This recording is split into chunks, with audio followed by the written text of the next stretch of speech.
ورکو موټو له خټیر زور ورکو اول زور ورکو یو چغت بطی وباسو تیز علاش تاسو زور څنګه زبان ولا وباسو تی چغت وباسو بلند وباسو ها خبرو کو بچ مسلمان کا کافران صحیح صحیح وایي دروغ ګورئ نه مکو مسلمان څو کسان یو تیز هغه ورته نږدې که چې بیان یې اورېدو شي څلور یې او د سره څو کاله کېږي سره مې وخت نه وسوځي شوی اوس څه شی حاضر شوي څومره وخت چې تاسو حاضر شوي یې اوس حاضر شوي څلور کسان نه خو ټیک یو نیم کال نه او دلته څه وجې نه راغلي یو بچي ورته مړه کړي په څه باندې ویشتلي وو ویشتلي څه مطلب زخمي کړي وو ښه په بال باندې ویشتلي وو زخمي یې کړی څو بچي ورته زخمي کړل درې څه نومونه یې وو واړو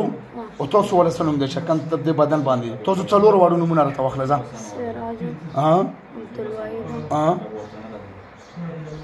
بل سراج عبدالواحد بل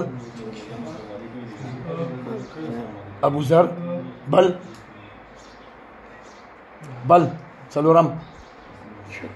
سفوله بیا سر نه واخله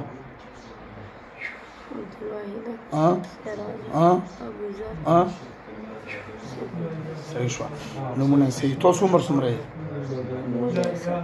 څومره 70 سال کې تو بچي څنګه شوي دي تو ولسو کالو کې تو بچي شوي دي ها او تو اوس هغې بدله کې دې ماشوم له کوم تکلیف ورکوي نه خو ټیک شو هغه په واده وکړئ تکلیف څه ورکوئ د یو نیم کال تاسو څه تکلیف ورکړو دې ته اچوئ غورځوئ او دا خو مدرسه کې ماشوم دی که څه دی مدرسه کې اچوئ که مدرسې نه بار کله کور کې واچو او تاسو ګورو څومره ښایسته نومونه دي د اصحابو والا نومونه په ځان باندې ایښي دي او مسلمانانو مې او تاسو داسې دومره ظلم کو دا امیر صاحب وایي چې کله یو ځای له بوځي وایي چې په کوزه کې هم بند کړو کله ورته بل څه وایو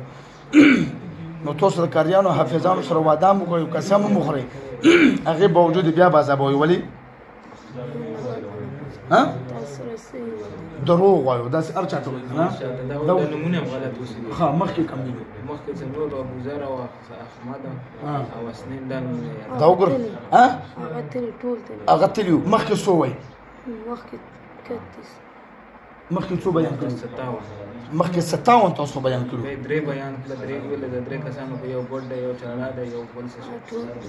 ټول تلي دوکې کوو خرې بچو بیا تاسو دوکهباز یو توبه وباسو اوس کلمه ووایو څنګه توبه دروغ که رښتیا وو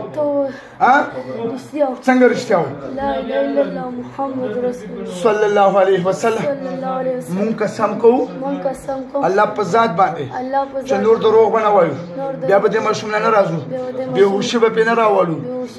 مدرسې ته به یې پرېږدو هر یو شي ته به یې پرېږدو دوکه وه بیا سزا دې ولیده بیا به دا مې سره ټوکې وکړو دا هسې ګپ شپ و بل ځل به مې بیا دومره کوغون چې کومه پورې مې مړه کړي نه تر هغې به سزا راکوم واده که دوکه ده پلار ته یې ووایو چې بیا به اینده دپاره ورسره مونږ دوکې نه کوو وګوره ورته وګوره په صحیح کړو سترګو ورته چې تا بچی ړندوګی و بېګناه و مونږ ورته هر څه بخلي مونږ ظالمان یو مونږ به اینده دپاره مسلمانانو سره ظلم نه کوو نه به کوئ پلار سره واده وکړه لاس ورکوله قسم وله لاس شو څنګه قسم شو او که خلاف ورزي شوې وه که شوې وه بس شو واچو ګوتره وځئ بسم الله سره شابه له ټاټ وځئ واچو شابه ټاټ ګوتره واچوله ها شلک سره ته وځئ ښه نه چې یو پکې پټ نه شي زور سره الله بصير أنما خلقنا عبس بیا واچو بیا واچو ټاټ دروک الله سیده یوسه الله ها بیا واچو الله بیا تشوف كان شو زي الهوس ها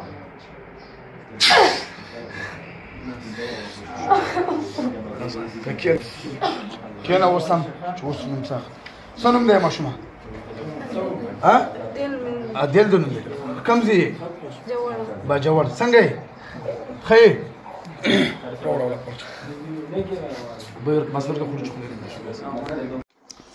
بسم الله الرحمن الرحیم. عزتمندو دا ویډیو تاسو کا ته مخکې تیر شو دغه محمد عادل نما او باجوړ سره تعلق ساتي دغه سره څلور جناتو د یانین کال نه دغه ویډیو تکلیف ورکولو نو دا موږ لرغلو په 12 تاریخ د 15 میاشتې په 2024 کې او نن د نهم تاریخ د شپږم میاشتې یعنی یو میاشت بعد دا کس راغله دی د پلان نه پوښتنه وکړو چې مطلب د مخکې څنګه و چې موږ دم کړی دا څنګه و مسله ته څه ده کم زی تاسو باجوړ دغه به څه تکلیف و دا به و شو کېده او سبب ته نه پرې خوسته بیا خپل بیان کې ها جبار به و بس دې ده ها او وسه مون دم نه راوسه الله پاک بالکل شفا ورکړي دې په مدرسې نه تو مدرسې ته به ته به و شکه قرآن مجید ته نه پرې قرآن مجید ته نه پرې ته څنګه مشمول طبعا به څه علامات راتلو چې موږ نه تلې بیا اوس راغله ته څه محسوس کړې طبعا به څه کېدو چې نو کله ماشام ورته ډېرېدل و او اوس چې به وته سبق ته بلاړ هیڅ نو تکلیف به نه خونه بس سبق به خپل مطالعه تیر کړه سبق به مې تیر کړه منزل به مې تیر کړه ماشاءالله هیڅ نه دي او مدرسې له بشته ته به هوښ کېدی مخکې به هوښ کېدل اوس نه موږ دمه بعد باندې به هوښ دا ماشوم چې کنده کنه بعض خلک وایي چې ردا په غسل نه راځي دغه دا الګ چې کنده د ماشاءالله حافظ قرآن دی پورا حفظ کړي پورا سبق ویلې په د جنات چې کوم دي د شیطان اولاد دي نن سبا چې څومره خلک وي خلک به چې کوم د جناتو په شکار کې موږ دلته تاسو ویډیوګانې ګورو نه په پودري پریان نه وستل نه چرته په شرابي نه په بل څه باندې خو چې کم خلک وي خو خلکو له چې کنده د خبيسان تکلیف ورکوي نو دا مطلب حافظو د علم ته نه پرغو چې دغه حفظ پورا نشي مزید مخکې نور علم ونه کی د جنات چې کوم دي د شیطان اولاد او الحمدلله الله پاک شفا ورکړي موږ په دې کار کې څه دوکه مو کوي فراد یا داسې تاسو ته موږ څه ویل نه چې یا داسې بیان وکړي یا ځان نه بیان مطمئنه بالکل جزاک الله